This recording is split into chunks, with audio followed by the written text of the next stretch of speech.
Sarah Mitchell's alarm went off at 5:47 a.m., exactly 13 minutes before she actually needed to wake up.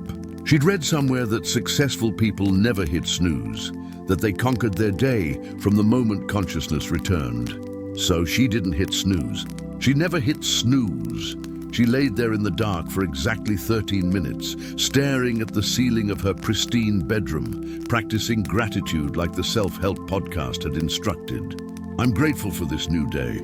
I'm grateful for my health. I'm grateful for my career. The words felt hollow in her mind, like coins dropped into an empty well. But she said them anyway because that's what people who had it together did. At 6 a.m. sharp, she rose. The morning routine was sacred. It was featured in a lifestyle magazine article titled 5 Habits of Highly Successful Women Under 35. Sarah had that article saved on her phone, even though she was one of the women interviewed for it. Sometimes she read her own quotes back to herself, reminding herself of who she was supposed to be. I start every day with intention, she told the interviewer, her bright smile hiding the prescription anxiety medication in her purse. Meditation, green smoothie, 30 minutes of movement. You have to fill your own cup before you can pour into others. Sarah went through the motions now. 7 minutes of guided meditation from an app. She kept her eyes open, watching the timer, counting down the seconds. The meditation instructor's voice told her to release tension and embrace peace. But Sarah's jaw remained clenched, her shoulders tight enough to snap. The green smoothie was next. Kale, spirulina, protein powder, almond milk, banana. It tasted like grass clippings mixed with chalk, but it photographed beautifully. She arranged it on her marble countertop next to her leather-bound planner and took a photo. The morning light was perfect, streaming through her floor-to-ceiling windows. She'd chosen this apartment specifically for its natural lighting, better for social media content. She opened Instagram and typed the caption, "Morning rituals that changed my life, starting the day with intention and gratitude." What's your non-negotiable morning habit? Yutusine's morning routine. Wellness journey. Grateful heart. She posted it before she could overthink it, before she could acknowledge the screaming irony that she felt neither intentional nor grateful. The likes started coming immediately. Her followers, 47,000 of them, loved her morning content. They had no idea she sometimes cried while making these smoothies, that she'd thrown the last one in the sink and eaten Pop-Tarts over the trash can instead. 30 minutes of movement meant a Peloton ride. Sarah climbed onto the bike and selected an advanced class, even though her body ached with exhaustion. The instructor's enthusiasm felt like an assault. "You've got this. Push harder. This is your time." Sarah pedaled mechanically, her mind elsewhere. Today was the day. The promotion announcement. Senior Director of Marketing. She'd worked 70-hour weeks for the past 6 months to earn this. She'd sacrificed everything, friendships, sleep, her sanity, whatever remained of her spiritual life. But it would be worth it. It had to be worth it, because if she wasn't successful, what was she? By 7:30 a.m., Sarah was showered, dressed in her power suit, navy blue, perfectly tailored, and standing in front of her full-length mirror. She looked like she had it all together. The woman staring back at her was confident, polished, successful. The woman staring back at her was a complete stranger. Sarah blinked, and for just a moment, she saw something else in the mirror. A girl, maybe 8 years old, wearing a grass-stained t-shirt and a gap-toothed smile. A girl who laughed without worrying what it sounded like, who believed love was a given, not something you earned through achievement. Then she blinked again, and the girl was gone. Only the stranger remained. She grabbed her bag, designer, a gift to herself after her last promotion, and headed out the door. The office was buzzing when Sarah arrived at 8:15 a.m. She was always early, but never the first one there. That would seem try-hard. She'd calibrated her arrival time perfectly, early enough to appear dedicated, late enough to seem like she had a life outside work. Sarah, her colleague Jennifer, waved from the coffee station. "Big day!" Sarah manufactured a smile. Fingers crossed. Oh, please, it's yours. Everyone knows it. You've basically been doing the job for months already. This was true. Sarah had been managing the team, leading the strategy, pulling the all-nighters. Her current boss, Robert, mostly took credit for her work while playing golf. But today, finally, it would be official. She would have the title, the salary, the office with the window, the proof that she mattered. She settled at her desk and opened her laptop, but she couldn't focus. Her hands were shaking slightly. She pressed them flat against the cool desk surface, willing them to stop. This was ridiculous. She wanted this promotion. She'd worked for it. Why did she feel like she was about to jump out of her skin? Her phone buzzed. A text from her mother. Big day. Call me after. So proud of you, honey. Sarah stared at those words. So proud of you. When was the last time her mother had said that without it being attached to an achievement? Had she ever? Another text came through, this one from her best friend, Ashley. You got this, babe. Drinks tonight to celebrate? Sarah's chest tightened. Ashley. When was the last time she'd actually been honest with Ashley? When was the last time she'd said, I'm not okay, instead of I'm fine, just busy? Sarah Mitchell? She looked up. Robert's assistant was standing by her desk. Robert wants to see you. Conference room B, this was it. Sarah stood, smoothed her skirt and walked toward the conference room. Each step felt surreal, like she was watching herself from outside her body. The hallway seemed longer than usual. The fluorescent light seemed brighter, almost hostile. She could hear voices inside the conference room. Laughter. Good sign, right? They wouldn't be laughing if they were about to deliver bad news. She knocked twice and entered. Robert was there, along with Karen from HR and David, the VP. They all smiled at her. Robert gestured to a chair. Sarah, please sit down. She sat, hands folded in her lap, the picture of professional composure. Inside, her heart was hammering so hard she wondered if they could hear it. So, Robert began, leaning back in his chair with that self-satisfied expression he always wore. I'm sure you know why we asked you here. Sarah nodded, not trusting her voice. We've been incredibly impressed with your work this quarter. The campaign you led exceeded projections by 32%. That's remarkable. Thank you, Sarah managed. Which is why this decision was so difficult, Karen added. Sarah's stomach dropped. Decision difficult? We've decided to offer the senior director position to Marcus Chen, Robert continued, as casually as if he were discussing the weather. He's been with the company for 8 years, has strong relationships with our clients, and we feel he's ready for the next level of leadership. The words didn't make sense. Sarah heard them, but they seemed to be in the wrong order, in the wrong language. Marcus? She repeated, her voice barely above a whisper. Now, we absolutely recognize your contributions. David jumped in, his tone patronizing in its gentleness. And we want to make sure you know there's a place for you here. We're creating a new role, Senior Marketing Strategist. It's a lateral move, technically, but it comes with a 5% raise and more creative autonomy, a lateral move.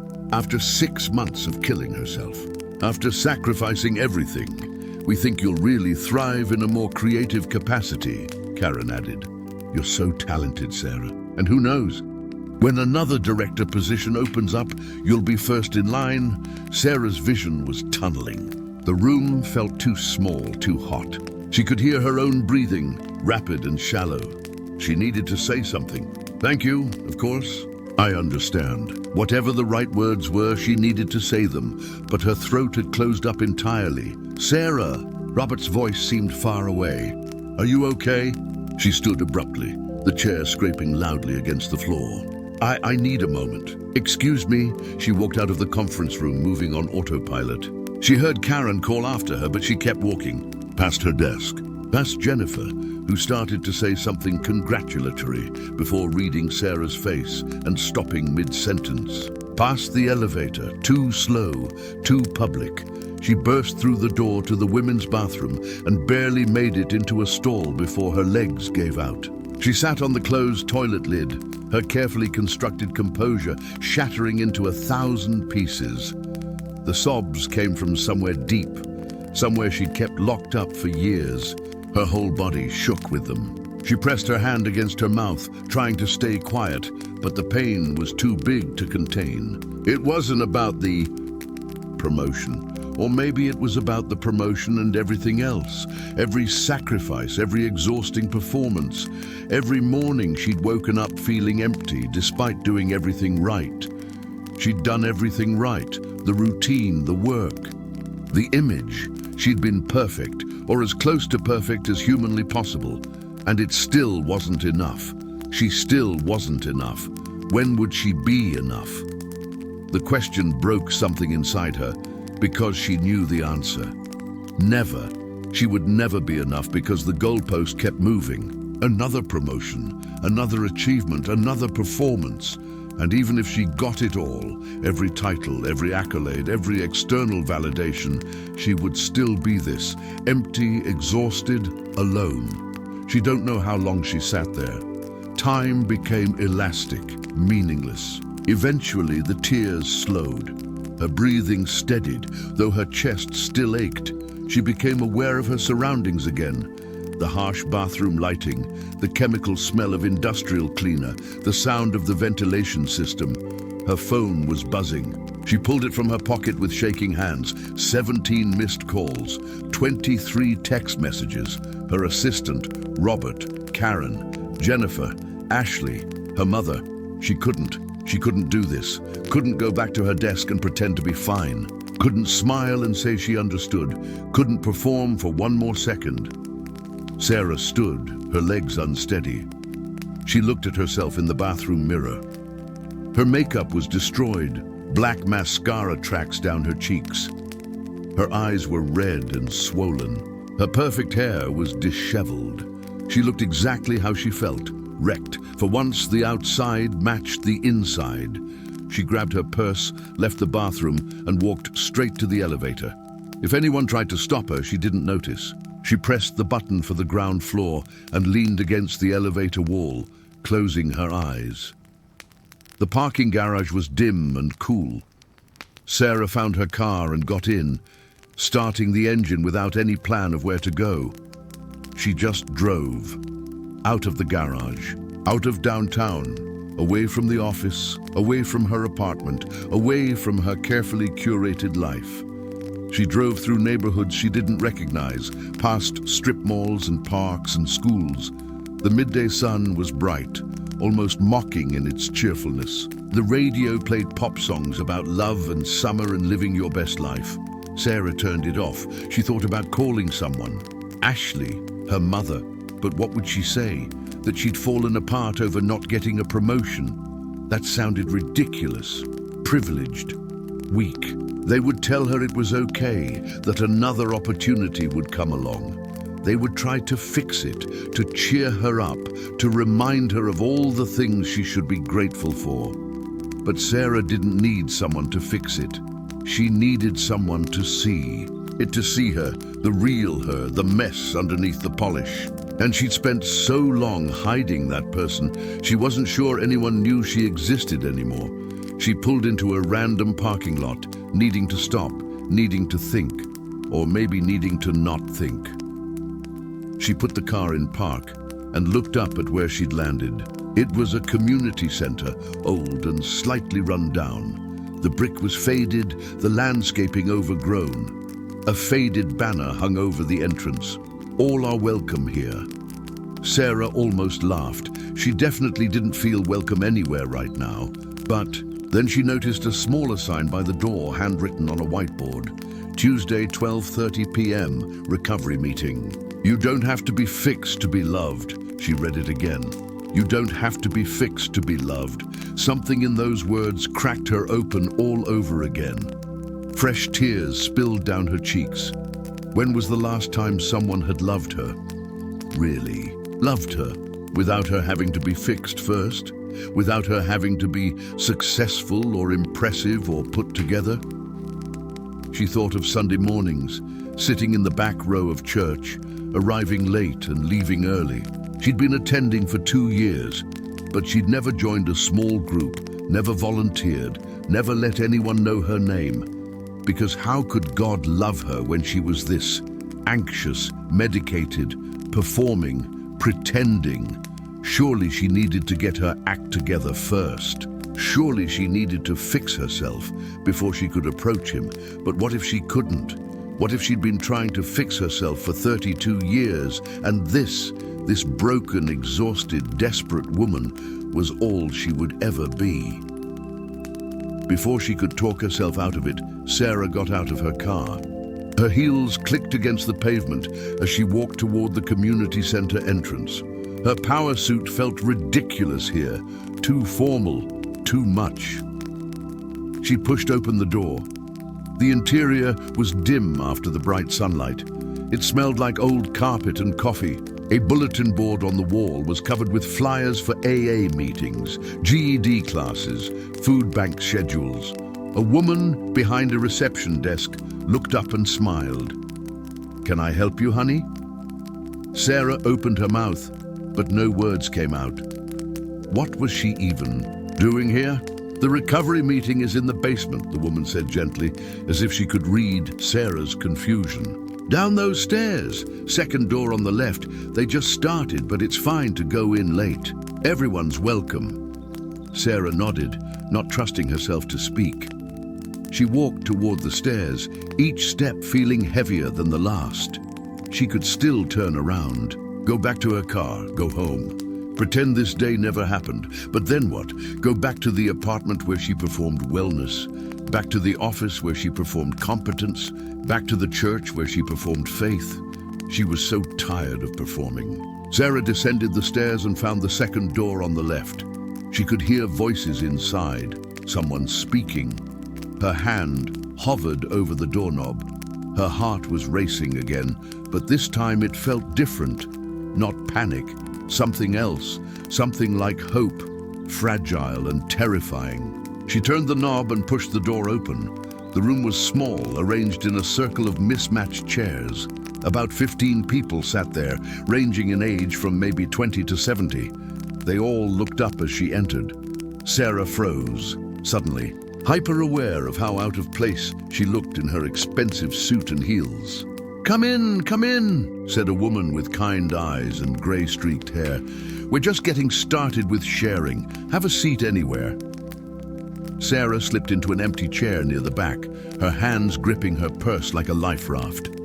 The woman who'd invited her in continued speaking. "As I was saying, I'm Elena, and I'm a grateful recovering addict.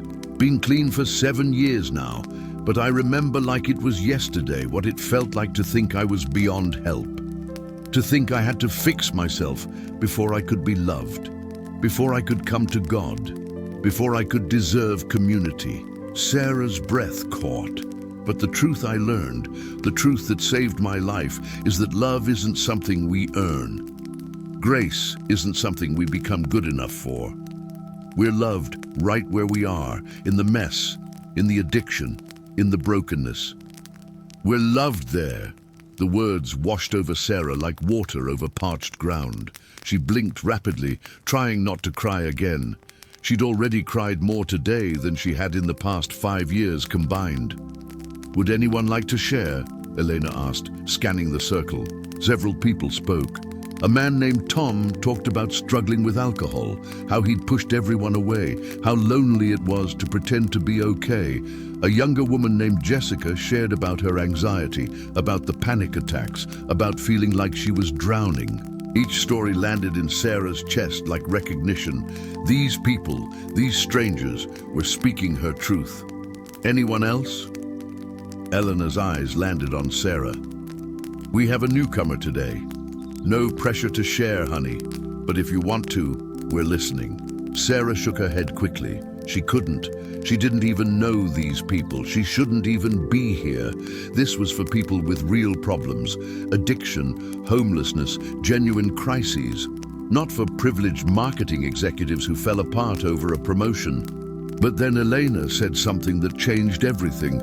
Remember, broken is broken. It doesn't matter if your life looks put together on the outside.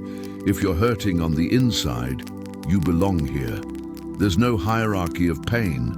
There's no broken enough to deserve help. Sarah's lips parted. Before she could stop herself, she heard her voice, small and cracked. "I don't know why I'm here." Every eye in the circle turned to her, but their gazes were gentle, encouraging. I mean, I have a good job, a nice apartment. People think I have it all together, but Her voice broke. I don't. I really, really don't. And I'm so tired of pretending that I do. Welcome, Elena said softly. You're exactly where you need to be. The meeting continued, but Sarah barely heard it. She sat in that circle of broken people, and for the first time in longer than she could remember, she didn't feel alone. As the meeting ended, people began to stand, chatting quietly. Sarah remained in her chair, overwhelmed and uncertain. Elena approached her. I'm glad you came, she said. What's your name? Sarah. Sarah, beautiful name. Listen, I don't know what brought you here today, but I don't think it was an accident. Before Sarah could respond, someone else entered the room, a man in janitor's coveralls, pushing a cleaning cart. He was maybe in his 50s, with kind eyes and a weathered face. Sorry to interrupt, Eleanor, he said. Just need to empty the trash before I head out. No problem, Marcus. The man, Marcus, began collecting trash bags from the corners of the room. But then he glanced at Sarah and something flickered across his face. Recognition, Sarah frowned. Did she know him? Marcus stared at her for a long moment, then smiled, a strange, knowing smile that made Sarah's skin prickle with awareness. I know you, he said quietly. Sarah shook her head. I don't think so. I've never been here before. Not from here, Marcus said. He studied her face and his smile grew. But I know you. I've been praying for you. Sarah's breath stopped. What? But Marcus just nodded, as if confirming something to himself. Yeah, for months now. I've been praying for you. Didn't know your name, but I knew your face. And here you are. He didn't explain further. He just collected the last trash bag, gave her one more enigmatic smile, and left the room, his cart squeaking down the hallway. Sarah stood frozen, her mind racing. Elena was watching her with interest. Marcus is special, Elena said. Been working here for 15 years. Prays for everyone who walks through those doors. Sometimes he knows things he shouldn't know. She paused. Looks like God's been working on your story for a while, Sarah. Sarah wanted to ask 1,000 questions, but her throat was too tight. She just nodded, grabbed her purse and mumbled something about needing to go. She climbed the stairs, pushed through the community center doors, and stood in the parking lot, squinting in the afternoon sun. Her car was where she'd left it, but she felt like a different person than the one who'd parked it there. Her phone buzzed again. More messages, more calls. The world demanding her attention, her performance, her perfection. But for the first time, Sarah wondered, what if she didn't have to be perfect? What if broken was exactly where she needed to be?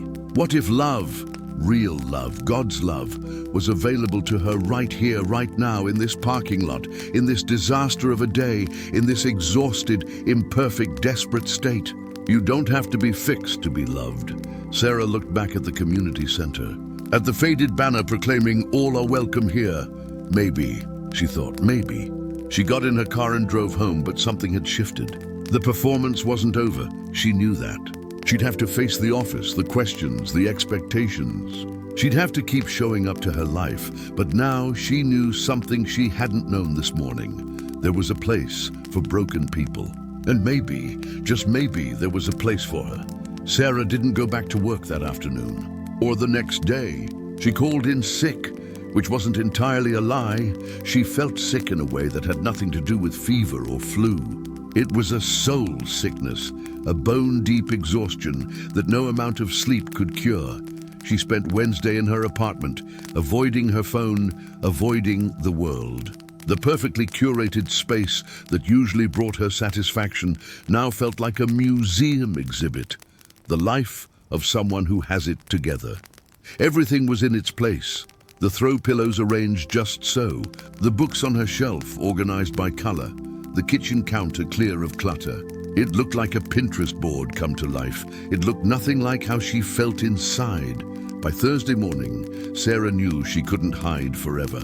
She had to face reality eventually. But when she thought about walking back into that office, about seeing Robert's face, about pretending everything was fine, her chest tightened and her breathing went shallow. Instead, at 11:45 a.m., she found herself driving back to the community center.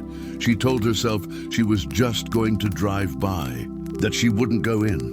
But when she pulled into the parking lot and saw that same handwritten sign, "You don't have to be fixed to be loved," she turned off the engine. The woman at the reception desk recognized her. Back again. The recovery meeting is Tuesdays and Thursdays, 12:30. You're early, but you're welcome to wait in the common area. She pointed to a room with worn couches and a coffee station. Sarah nodded and headed that direction. The coffee was terrible, weak and slightly burnt, but she poured herself a cup anyway, needing something to do with her hands. Thought I might see you again. Sarah turned. Elena stood in the doorway, wearing jeans and a faded sweatshirt that said, "One day at a time." Without the formal structure of the meeting circle, she looked younger than Sarah had initially thought, maybe early 50s. "I wasn't sure I'd come back," Sarah admitted, "but here you are." Eleanor smiled and poured herself coffee. That took courage. Most people run after their first meeting. Too uncomfortable to face themselves, they sat on opposite ends of a sagging couch. Sarah studied her coffee cup, unsure what to say. "You don't have to talk if you don't want to," Elena said gently. "But I've been doing this long enough to recognize someone in crisis." "And honey, you are in crisis." Sarah's laugh was bitter. "Is it that obvious?" "Only to people who've been there." Eleanor took a sip of coffee and grimaced. "This coffee is truly terrible. We should do something about that." She paused. "So what happened? What brought you to that door on Tuesday?" Sarah hesitated, but something about Elena's presence, the lack of judgment, the sense that she'd heard worse, made her want to talk. "I didn't get a promotion," she said quietly. "I know that sounds stupid, privileged. There are people with real problems, and I'm falling apart over a job." "Did I say it sounded stupid?" Elena asked. "No, but then don't put words in my mouth." Elena's voice was firm but kind. "Pain is pain, Sarah, and I'm guessing this isn't really about the promotion." Sarah felt tears prickling her eyes again. When had she become such a crier? She'd prided herself for years on being tough, on not breaking down. Now she couldn't seem to stop. "I've spent my entire life trying to be enough," she whispered. "Good enough, smart enough, successful enough. And it's never enough. The goalpost keeps moving. I keep achieving things and I still feel empty. I still feel..." She trailed off. "Worthless?" Elena supplied. Sarah nodded, the word hitting too close to home. "Yeah, I know that feeling." Elena set down her coffee cup. "Can I tell you my story? The real one, not the sanitized version I share in meetings." "Okay," Elena took a breath. "I grew up in church. Good Christian family, the kind that looked perfect from the outside. My dad was a deacon. My mom taught Sunday school, and I learned very early that love was conditional. Conditional on good behavior, good grades, good choices. When I was 17, I got pregnant. My boyfriend left. My parents were devastated, not worried about me, but about what people would think." Sarah listened, her own problems suddenly feeling smaller. "They sent me away to live with an aunt in another state. I gave the baby up for adoption. When I came back, we never talked about it. We just pretended it never happened. I learned to pretend a lot of things never happened. I got really good at it." Elena's voice was steady, but Sarah could hear the old pain underneath. "I went to college, got a good job, got married. From the outside, I looked like I'd recovered beautifully, but inside I was dying. The shame was eating me alive. I started drinking to numb it. Then the drinking wasn't enough, so I started using pills.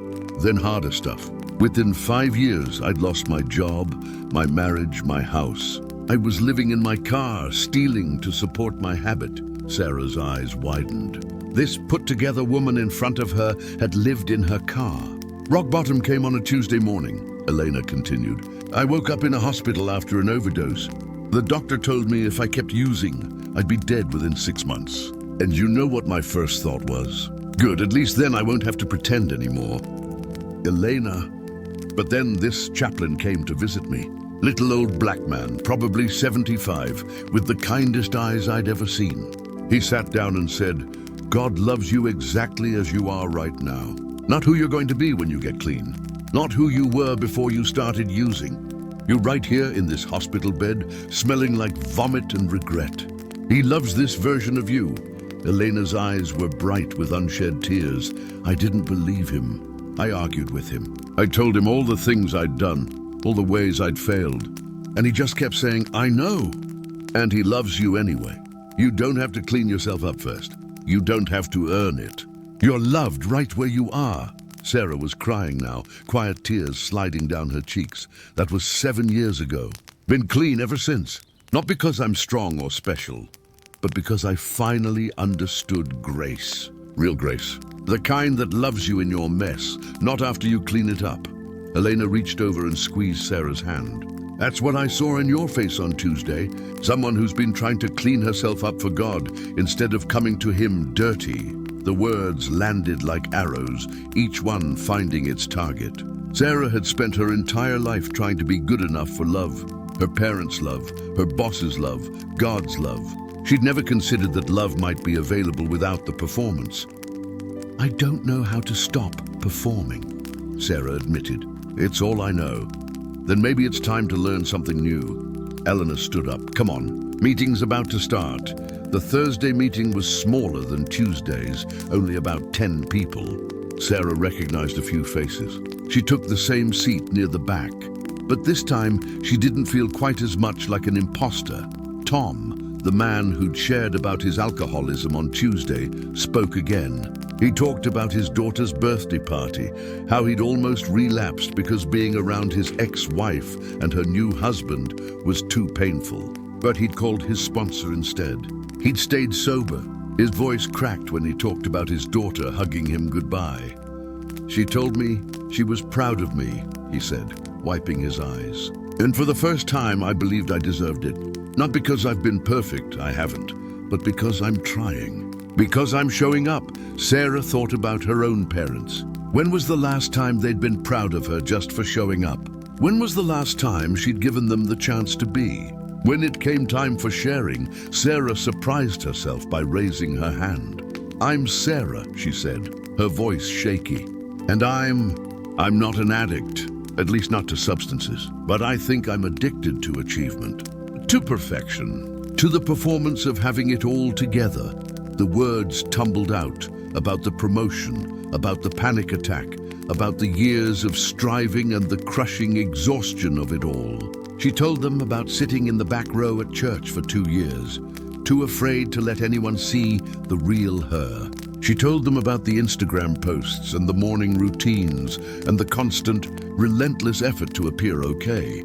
And the terrifying thing, she finished, is that I don't know who I am without the performance. If I'm not the successful one, the put-together one, the one who has it all figured out, then who am I? The room was quiet for a moment. Then Elena spoke. "You're Sarah, just Sarah, and that's enough." Such simple words, but they cracked something open in Sarah's chest. After the meeting ended, Sarah lingered while people chatted and cleaned up chairs. She saw the janitor, Marcus, enter with his cart, just like on Tuesday. He nodded at her. "Sarah, right?" "Elena mentioned your name." "Yeah." Sarah studied him, still puzzled by his comment from Tuesday. "You said you'd been praying for me. What did you mean?" Marcus leaned against his mop handle, thoughtful. "I work Sunday mornings too. Different building, but same organization. I've seen you, back row, right side. Always late, always leaving early." Sarah's stomach dropped. "You work at Cornerstone Church?" "For the past 15 years. Maintenance crew." Marcus smiled. "Every Sunday I'd see you slip in and out, looking like you were carrying the weight of the world. And every Sunday I'd pray, God help that woman. Whatever she's running from, whatever she's hiding, help her find you in it." Sarah felt exposed, vulnerable. This stranger had been watching her, seeing her, when she'd thought she was invisible. "I wasn't trying to make you uncomfortable," Marcus said quickly, reading her expression. "I just recognize a runner when I see one. Takes one to know one. You ran too, for 20 years. Ran from a bad childhood, ran from my mistakes, ran from God. Thought I had to fix myself before I could face him. But you can't outrun grace, Sarah. It chases you down. He grinned. Sometimes it chases you all the way to a Tuesday afternoon recovery meeting. Despite everything, Sarah smiled.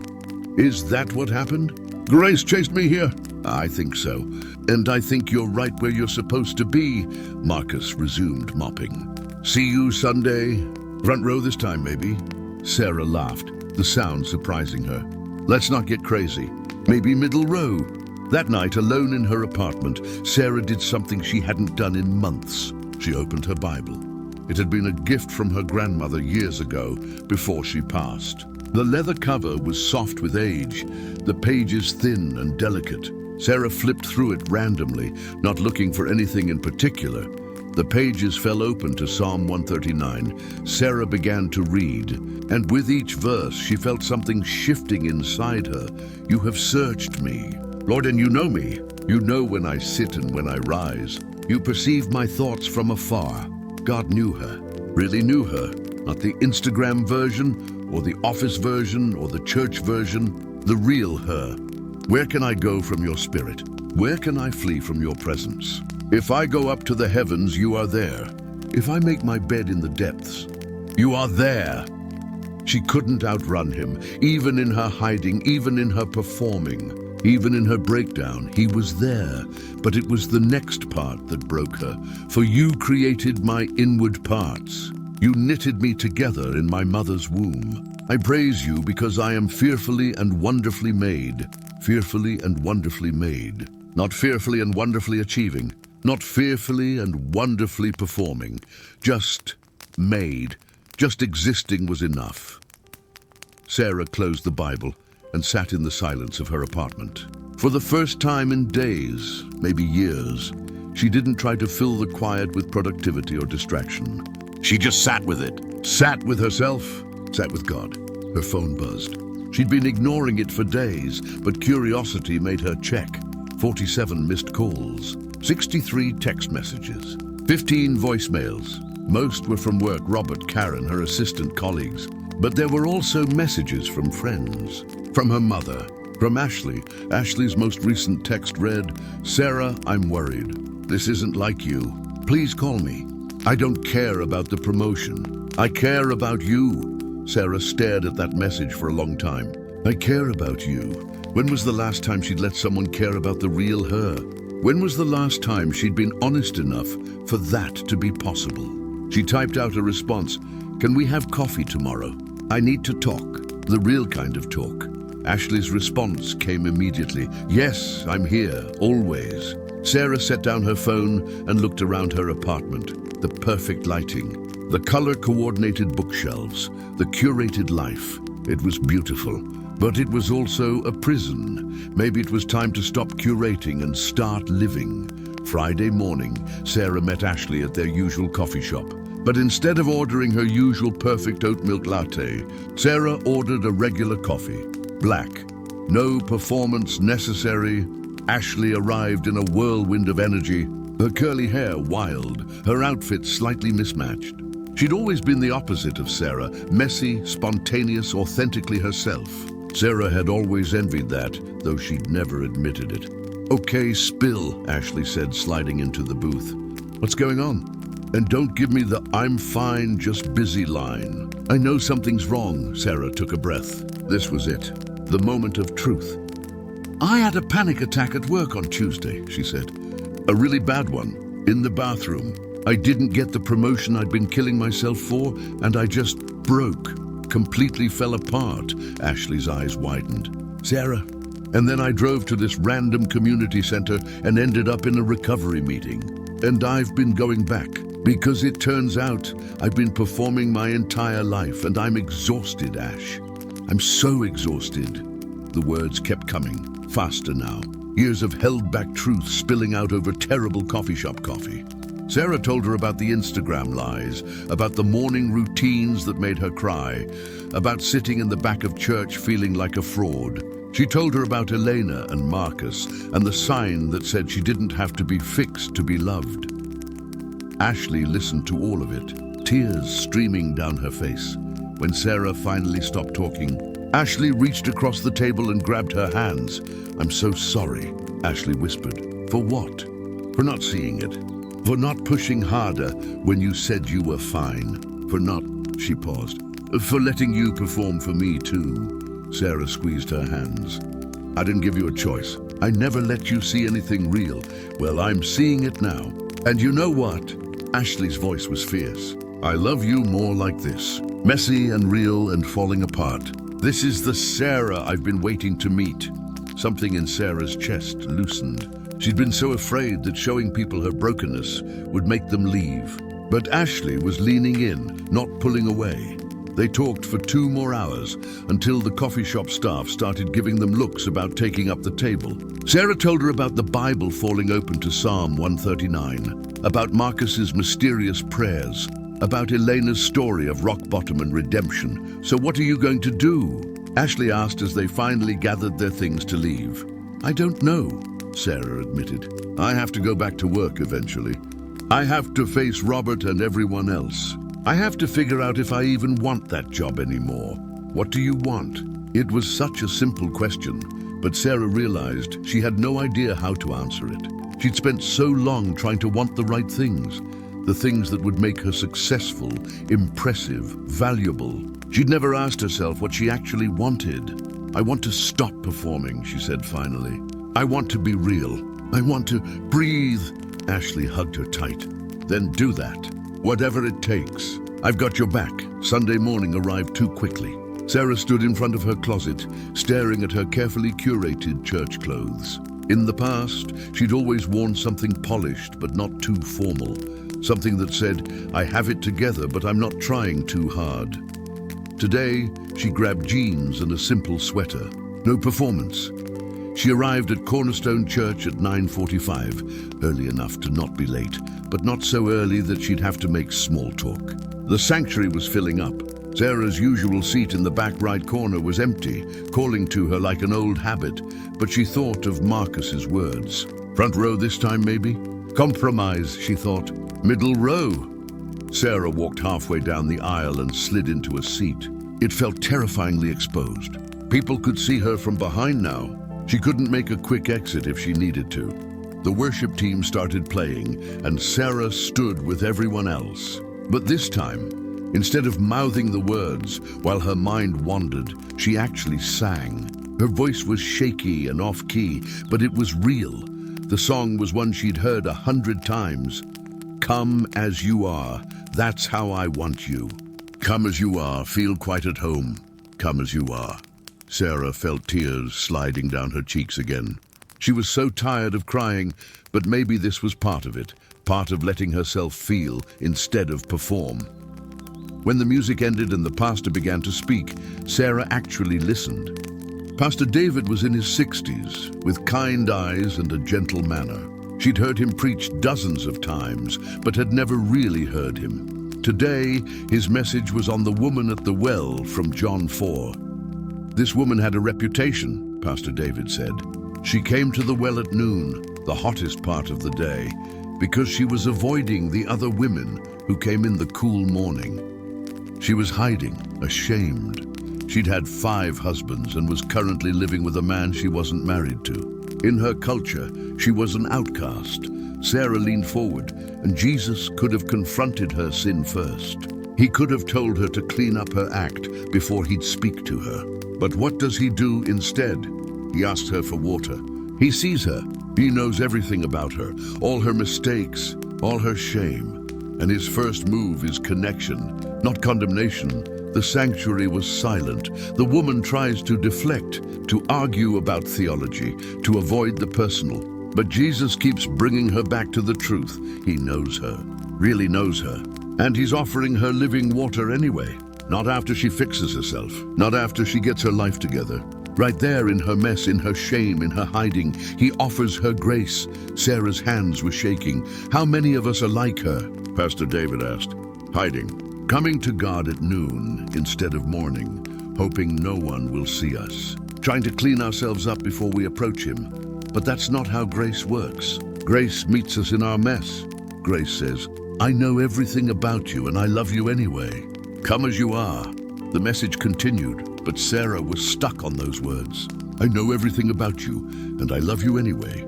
After the service ended, Sarah sat while people filed out around her. She wasn't ready to leave yet, wasn't ready to face the world. Sarah? She looked up. Pastor David stood at the end of her row, smiling gently. I'm sorry, I don't think we've officially met, he said. But I've seen you here. I'm glad you moved up a few rows today. Sarah laughed weakly. You noticed. I notice everyone who sits in the back row for 2 years straight. He sat down beside her, uninvited but not unwelcome. Something shifted for you, hasn't it? Sarah nodded, not trusting her voice. Would you like to talk about it? And so Sarah told him, this near stranger, this pastor she'd been hiding from for 2 years. She told him about the panic attack, about the community center, about learning that she didn't have to be fixed to be loved. She told him about performing for God, about trying to clean herself up.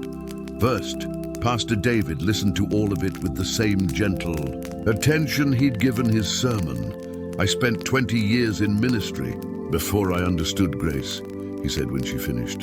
20 years of trying to be good enough, holy enough, perfect enough, and then I had my own breakdown. Lost my first church because of burnout and depression. Thought my ministry was over. Sarah looked at him in surprise, but that breakdown saved me, he continued, because it taught me what I'd been preaching but not living. That God's love isn't based on my performance. That I don't have to have it all together. That my weakness is where His strength shows up best, he smiled. Been preaching a different kind of message ever since. One I actually believe now. How do you live that way? Sarah asked. How do you stop performing? Slowly, with help. With people who love you enough to call you out when you're hiding, he paused. And with grace for yourself when you slip back into old patterns. Because you will, we all do. But that's okay. Progress, not perfection. They sat in comfortable silence for a moment. Marcus told me you've been praying for me, Sarah said. Pastor David laughed. Marcus prays for everyone, but he's got a gift for knowing who needs it most. He stood up. We'd love to have you join a small group. People who are figuring out this messy faith thing together. No performance required. Sarah felt that familiar panic rising. A small group meant people would actually know her, would see her struggles, would witness her failures. But maybe that was exactly what she needed. Okay, she said. I'll try. That's all God asks, Pastor David said. Just show up. He'll do the rest. That afternoon, Sarah did something she'd been avoiding. She called her mother. Sarah, finally, I've been so worried. Why haven't you been answering your phone? Sarah took a deep breath. Mom, I need to tell you something. And I need you to just listen, okay? Don't try to fix it or make it better. Just listen. There was a pause. Okay, and Sarah told her. About the promotion, about the panic attack, about the years of performing, of trying to be enough, of believing love was something she had to earn through achievement. I learned it from you and Dad, Sarah said gently. Not intentionally. You guys love me. I know that. But growing up, it always felt like love came with conditions. Like I had to be the best, the smartest, the most successful to matter. Her mother was quiet for a long time. Too long. Mom, I'm here. Her mother's voice was thick with tears. Sarah, I'm so sorry. I had no idea you felt that way. We were so proud of you. We are so proud of you. But why? Sarah asked. What are you proud of? My job, my achievements, or me? Another long pause. Oh, honey, her mother whispered. I see what we did. I see it now. And you're right. We tied love to achievement because that's how we were raised. And we did that to you. I'm so sorry, Sarah was crying now too. I just need to know that if I lose everything, if I quit my job, if I fail, if I'm just ordinary, you'll still love me. Oh, Sarah. Yes, yes. 1,000 times yes. I love you because you're my daughter, period, no conditions. No achievements required. Her mother's voice broke. I'm sorry I made you doubt that. I'm so sorry. They cried together over the phone, years of unspoken pain finally surfacing. What can I do? Her mother asked. How can I help? Just be proud of me for showing up, Sarah said. For being honest. For trying. That's all. I am. I'm so proud of you for having the courage to fall apart. That takes more strength than holding it together. After they hung up, Sarah sat in her apartment, exhausted but lighter somehow. The performance was cracking, breaking apart, and underneath it, she was finding something she'd forgotten existed: herself. Her phone buzzed with a text from an unknown number. "This is Elena. Got your number from the meeting sign-in sheet. Hope that's okay. Just wanted to check on you. Remember, progress, not perfection." "You're doing great." Sarah smiled and typed back, "Thank you. See you Thursday." She looked around her apartment, still perfect, still curated, but maybe not for much longer. Maybe it was time to let some mess in. Maybe it was time to let some realness in. Maybe it was time to stop performing and start living. Monday morning came like a reckoning. Sarah stood outside her office building at 8:15 a.m., the same time she'd arrived every workday for the past 3 years. But today, her feet felt like they were encased in concrete. She'd taken 5 days off, 2 sick days and the weekend, and the thought of walking back in made her stomach churn. Her phone had been eerily quiet since Friday afternoon. After dozens of calls and messages earlier in the week, work had suddenly gone silent. She told herself that was good. They were giving her space, but a darker voice whispered they'd already moved on without her. Progress, not perfection, she reminded herself, echoing Elena's text. "Just show up." Sarah pushed through the revolving doors. The lobby felt different, or maybe she felt different. The marble floors, the expensive modern art, the carefully curated corporate aesthetic that once made her feel important, now just made her feel tired. How much energy had she spent trying to belong here? The elevator ride to the 14th floor felt eternal. When the doors opened, Sarah stepped into the familiar bustle of her department. But something was off. Conversation stopped as she walked past. Eyes followed her. Jennifer, who usually greeted her with enthusiastic small talk, suddenly became very interested in her computer screen. Sarah's chest tightened. She knew that body language. She'd seen it before when someone was about to get fired, when someone had made a major mistake. When someone had become office gossip, she was the gossip. She made it to her desk and set down her bag with shaking hands. Her computer screen was dark. Her desk was exactly as she'd left it. Coffee mug, stack of reports, framed photo of her and Ashley from college. But it all looked different now, like artifacts from someone else's life. "Sarah," she looked up. Robert stood by her cubicle, his expression unreadable. "Can you come to my office, please?" This was it. She was getting fired. Of course she was. You couldn't have a breakdown at work and just come back like nothing happened. Sarah followed Robert down the hallway, aware of every eye tracking her movement. His office was in the corner, windows on 2 sides, expensive furniture, a view of downtown. The office she'd wanted so badly just 6 days ago, now it looked like a cage. "Close the door," Robert said. Sitting behind his desk, Sarah obeyed and sat in the chair across from him, her hands folded in her lap. Professional composure even now, even as everything crumbled. "How are you feeling?" Robert asked. "Better? Thank you. Good. Because we need to talk about what happened on Tuesday." He leaned back in his chair, studying her. "That was concerning behavior, Sarah. Leaving work in the middle of the day without explanation, not responding to calls or emails for 3 days. HR is worried." "I'm worried," Sarah bit her lip. "I'm sorry. I should have communicated better. It was unprofessional. It was human," Robert said, surprising her. "Look, I'm not going to pretend I handled the promotion announcement well. Karen told me I was too blunt, that I didn't consider how much you'd invested in that position." He sighed. "For what it's worth, I'm sorry about that," Sarah blinked. Was Robert actually apologizing? "But Sarah, I need to know, are you okay to be here? Do you need more time? Because if you're struggling, we have resources. EAP, counseling, that sort of thing." "I'm okay," Sarah said automatically. Then she stopped herself. Was she okay? "Actually, I don't know. I'm working through some things, but I want to be here. I want to do my job." Even as she said it, she wondered if it was true. "All right," Robert pulled out a folder. "Then let's talk about moving forward. The senior marketing strategist role is still on the table. 5% raise, more creative control. It's actually a really good opportunity, Sarah. Different from director, yes, but potentially more aligned with your strengths. He slid the job description across the desk. Sarah scanned it, same responsibilities she was already doing, just with a fancier title and slightly more money. No team to manage, no seat at the executive table, no real advancement, a lateral move dressed up as a promotion. 6 days ago, this would have devastated her. She would have smiled and said thank you while dying inside. She would have taken the job and worked even harder to prove herself worthy of the next opportunity. But today, looking at that job description, Sarah felt nothing. No excitement, no devastation, just emptiness. "Can I think about it?" she asked. Robert frowned. "Sure, but I need an answer by end of week. We're restructuring the department, and I need to know if you're in or out. In or out."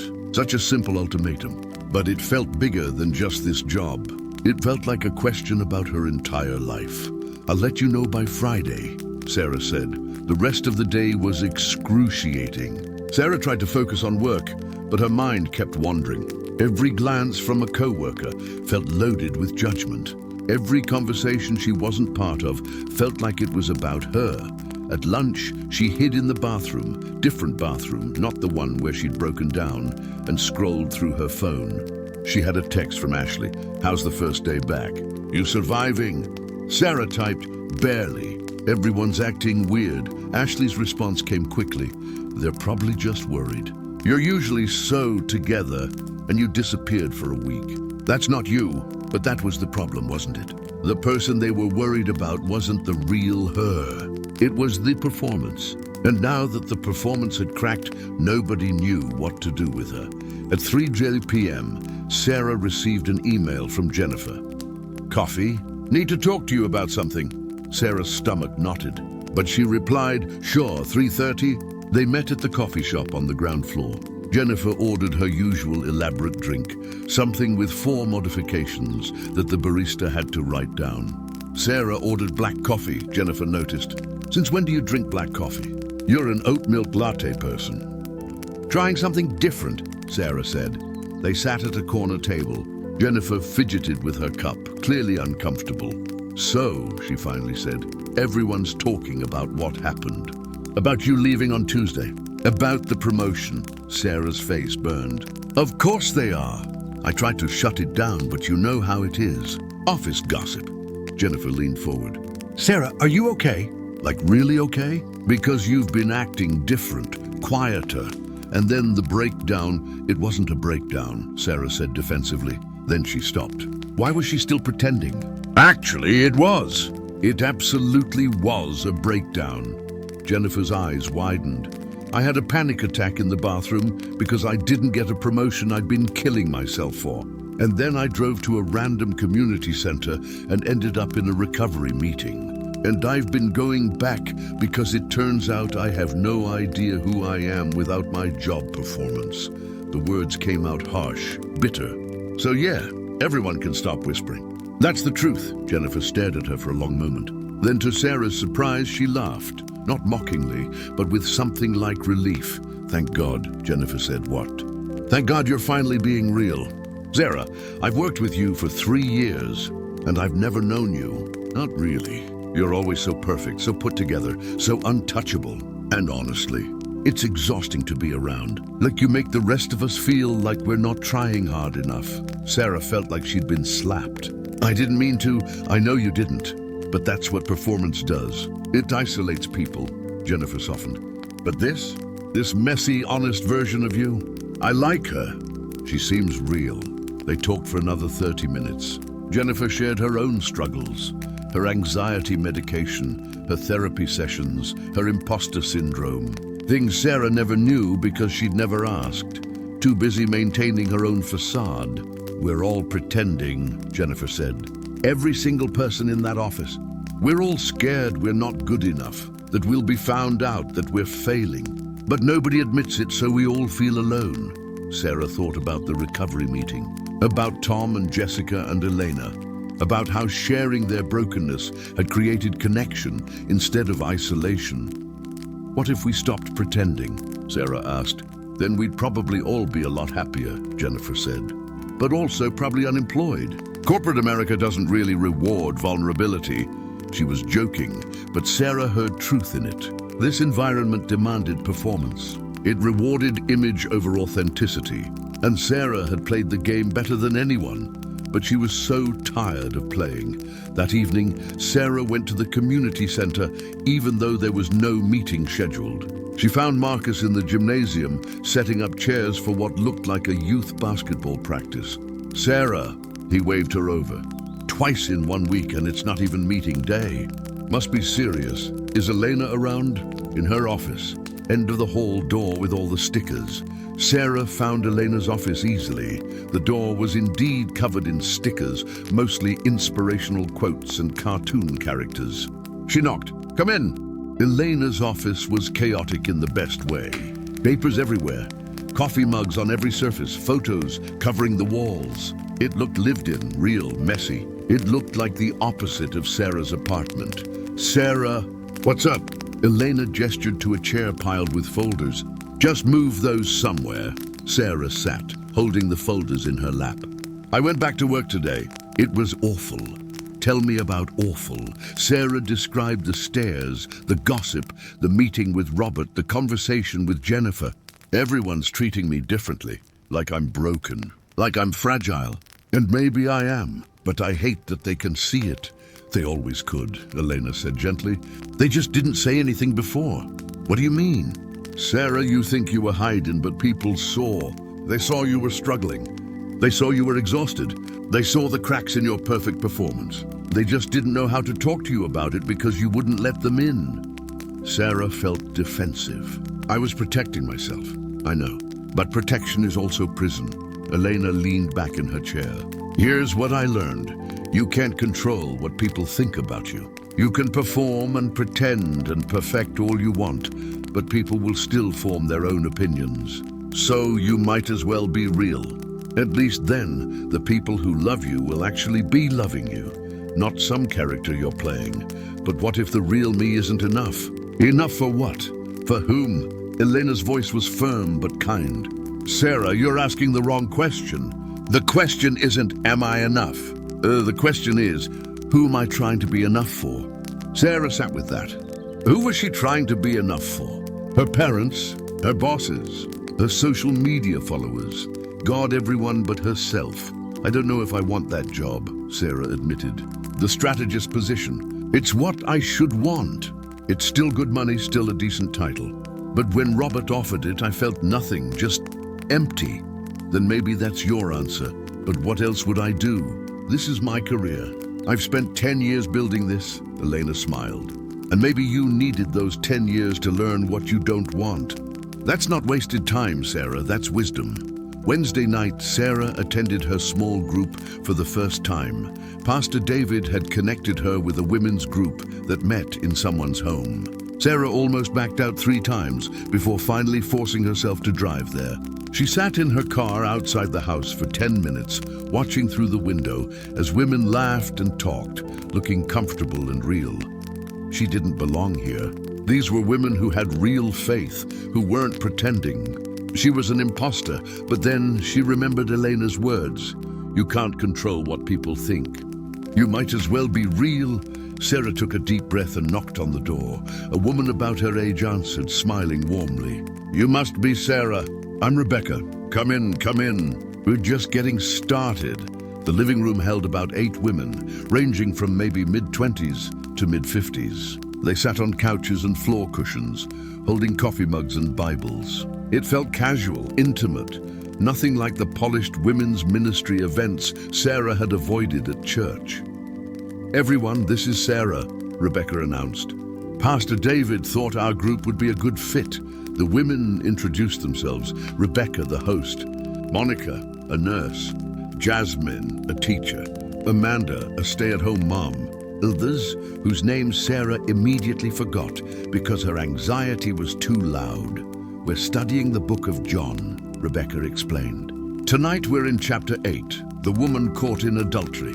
Everyone grab some snacks and we'll get started. They read the passage together.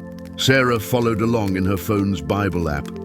too self-conscious to pull out her grandmother's Bible in front of these women who probably had proper Bible study habits. The story was familiar. The woman caught in sin, the religious leaders ready to stone her, Jesus writing in the dirt and saying, "Let he who is without sin cast the first stone." What strikes me, Monica said, is that Jesus doesn't condemn her, but he also doesn't excuse her sin. He just sees her, really sees her, not as a scandal or an example or a problem to solve, but as a person. And he protects her, Jasmine added. The religious leaders wanted to use her sin as a trap to test Jesus, but he refuses to play that game. He puts himself between her and the stones. Sarah felt tears pricking her eyes again. Why was she always crying now? "Sarah?" Rebecca's voice was gentle. "You okay?" Sarah shook her head, then nodded, then shook her head again. "I don't know. This story. It's hitting me hard. Tell us," Amanda encouraged. And somehow, surrounded by these strangers in this comfortable living room, Sarah found herself telling the truth. Again, she told them about the panic attack, about the performance, about spending 2 years sitting in the back row of church because she didn't feel worthy to be seen. "I've been so afraid of being exposed," Sarah said, "of people seeing my sin, my struggles, my mess. And now it's happening. Everyone at work knows I fell apart. And I hate it. I hate being seen like this. But you're here," Rebecca said softly. "You showed up tonight even though you were scared. That takes courage. It doesn't feel like courage. It feels like desperation," Monica laughed.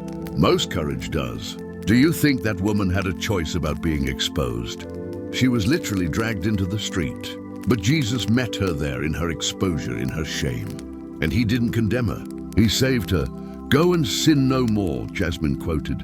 "Not clean yourself up and then come back. Just go. Go as you are. Changed by grace, not by your own effort." The discussion continued. But Sarah was stuck on that image. Jesus putting himself between the woman and the stones, between her shame and the condemnation, protecting her not because she deserved it, but because he loved her. After the study ended, the women lingered, chatting and cleaning up. Rebecca pulled Sarah aside. "I'm really glad you came tonight. I know it's scary being new, being vulnerable. But you fit here, Sarah, just as you are." "I haven't figured anything out yet," Sarah warned. "I'm still a mess," Rebecca grinned. "Perfect. We're all messes. You'll fit right in." As Sarah drove home that night, she felt something unfamiliar, hope. Not the desperate performance-driven hope of achieving the next goal, but something quieter, steadier. The hope that maybe, just maybe, she could be loved in her mess. Thursday's recovery meeting brought a surprise. As Sarah entered the basement room, she saw someone new sitting in the circle. A young woman, maybe mid-20s, well-dressed, phone in hand. She looked terrified. Sarah recognized that look. She'd worn it herself just a week ago. The meeting followed its usual pattern: check-ins, sharing, support. The new woman didn't speak, just listened with wide eyes. Sarah watched her, remembering her first meeting. The fear of being seen. When it came time for sharing, Sarah raised her hand. "I'm Sarah, still figuring out what to call myself. Maybe a perfectionism addict or an achievement addict. I don't know. But I know I've been performing my whole life, trying to earn love through success." She told them about going back to work, about the gossip, about the job offer she wasn't sure she wanted. "And the weird thing is, I thought exposure would destroy me. I thought if people saw the real me, the struggling, imperfect, messy me, they would reject me. But some people are actually leaning in. My best friend, my mom, people at church. They're seeing me, really seeing me, and they're not running away." Tom nodded. "That's the paradox of recovery. We hide because we're afraid of rejection, but hiding guarantees isolation. It's only when we risk being seen that we discover who really loves us." After the meeting, Sarah approached the new woman, who was gathering her things quickly, clearly ready to bolt. "Hey," Sarah said gently. "First time?" The woman nodded, not making eye contact. "It's scary, right? Being here, being seen. I don't even know why I came," the woman whispered. "I don't have a drug problem or anything. I saw the sign about not having to be fixed. That's why I came too, Sarah said. And I'm glad I did. These people, they get it. They know what it's like to feel not enough. The woman finally looked at her, eyes shining with tears. Does it get better? Does it ever feel less scary? Sarah thought about that. Did it feel less scary? Not really. She was still terrified most of the time. But maybe that was okay.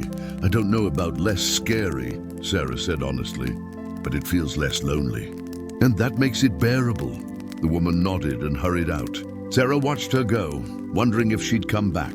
Hoping she would, Elena appeared beside her. Look at you, welcoming the newcomer. You've come a long way in a week. Doesn't feel like it. I still don't have any answers. Answers are overrated, Elena said. Questions are where the growth happens. As Sarah left the community center, she saw Marcus locking up for the night. Marcus, she called out. Can I ask you something? Shoot. When you said you'd been praying for me, before you even knew me, why? What made you notice me? Marcus smiled. You really want to know? Yeah, because you reminded me of me 20 years ago, sitting in the back, keeping everyone at arm's length, so desperate to be seen, but so terrified of it at the same time. I recognized a runner. And I figured if God didn't give up on me, I shouldn't give up on you. But you didn't know if your prayers would do anything. That's the thing about prayer.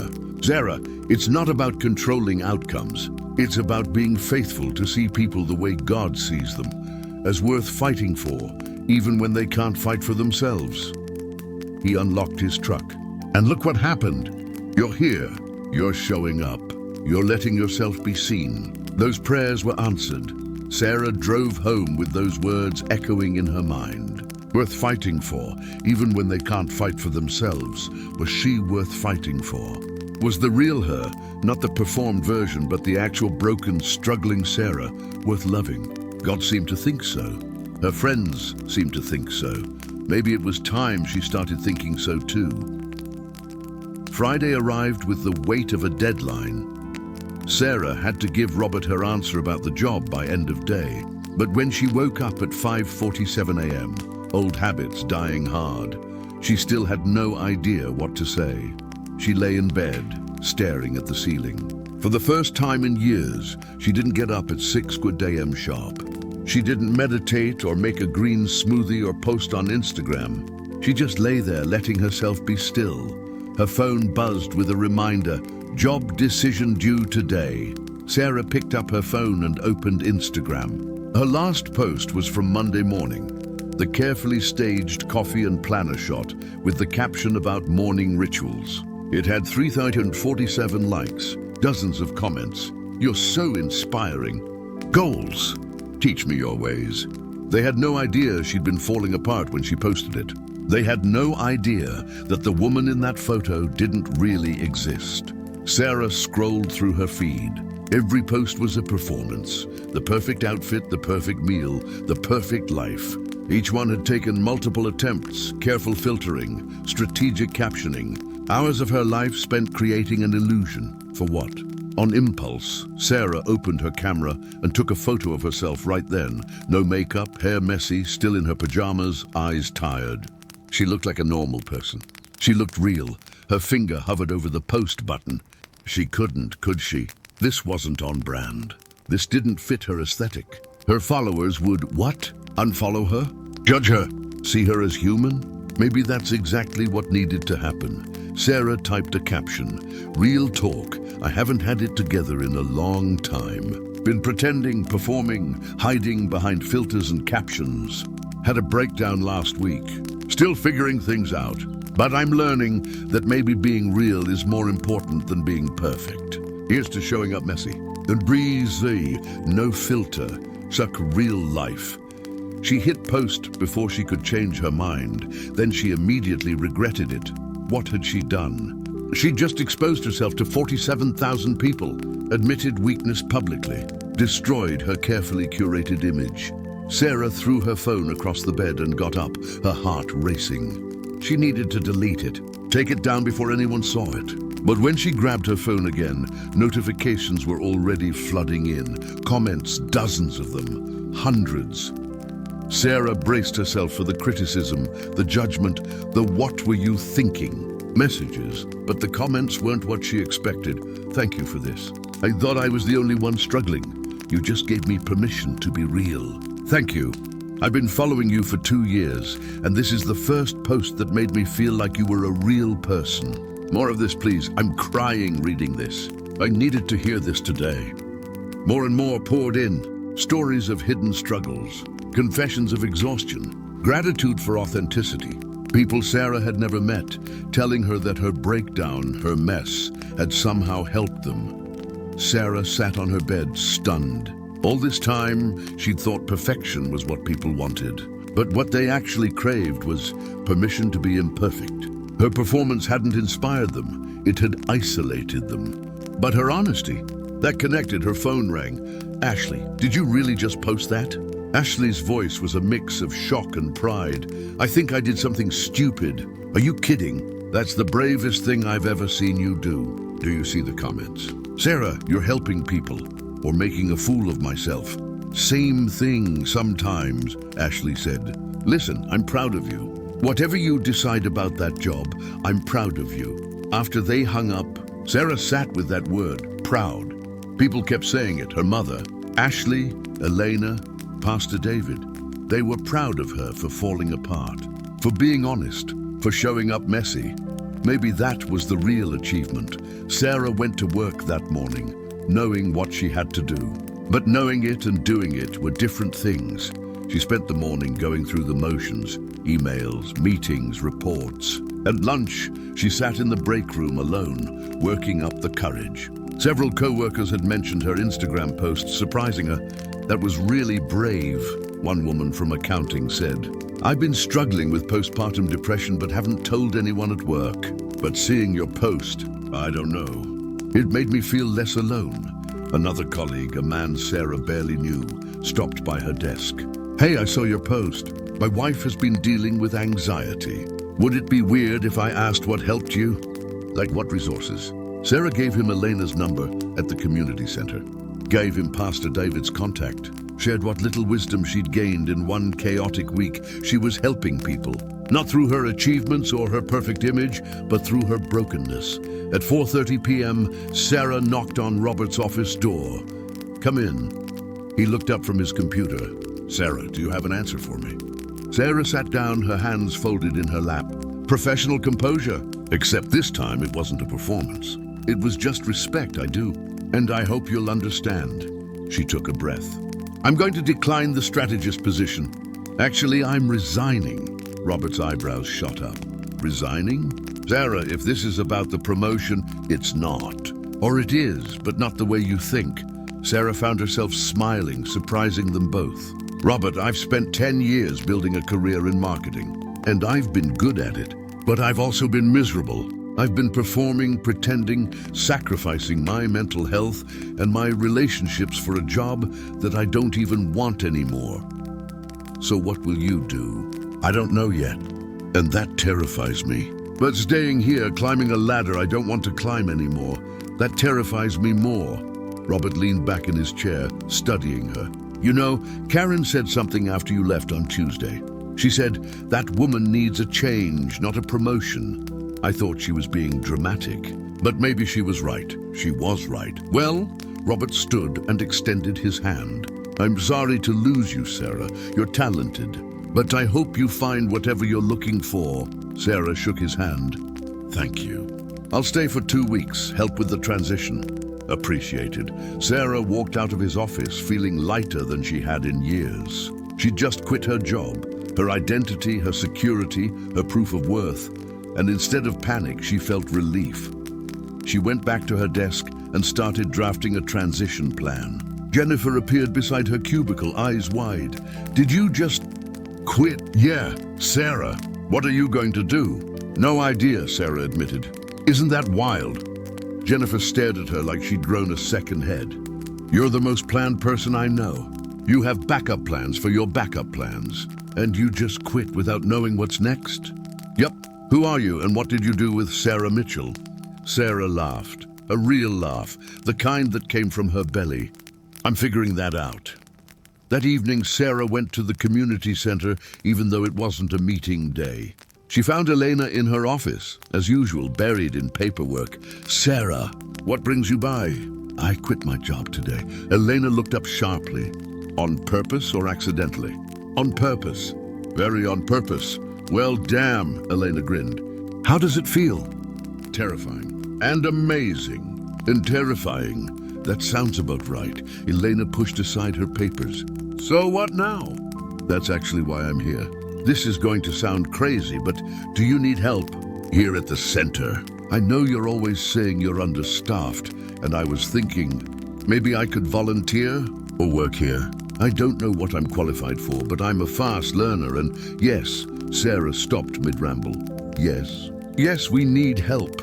Desperately. Our grant writer quit last month, our volunteer coordinator is overwhelmed, and I'm drowning in administrative work. Can you write, organize, deal with people, all of the above? Then you're hired.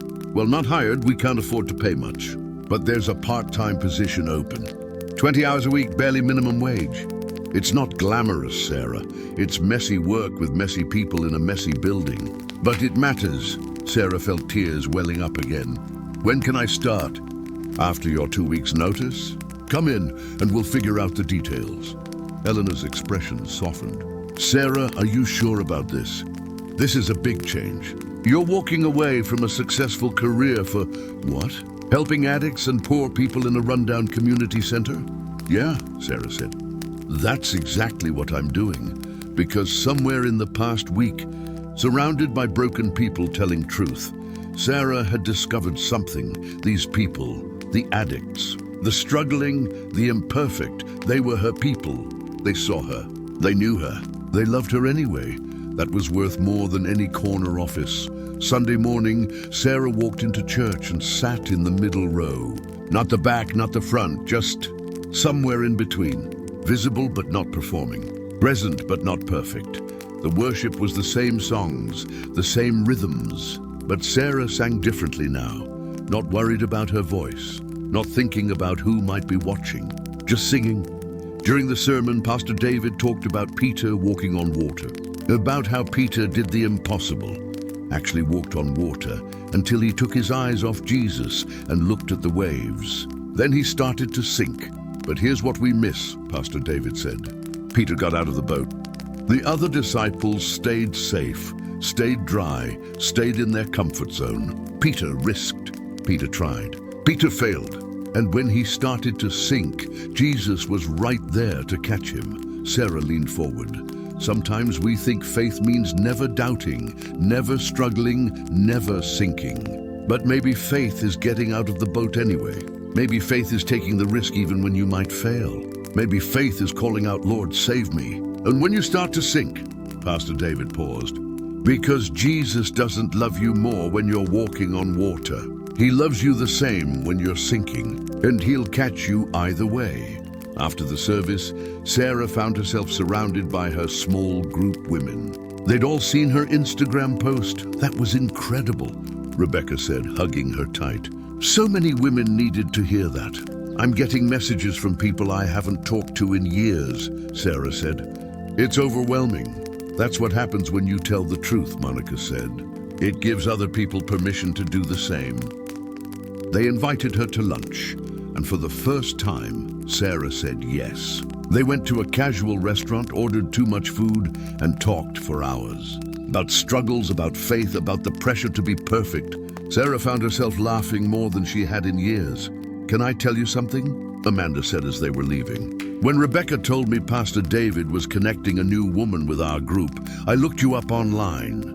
I saw your Instagram and thought, great, another perfect woman who's going to make us all feel inadequate." Sarah winced. "I'm sorry. Don't be sorry. I'm telling you this because that post you made on Friday, it changed everything. You went from being intimidating to being real. And real is so much better." That night, alone in her apartment, Sarah did something she'd been avoiding. She called her father. She and her dad had always had a complicated relationship. He was a successful businessman, driven and demanding. She'd spent her childhood trying to impress him, trying to earn his pride. She never quite felt like she succeeded, Sarah, he answered on the third ring.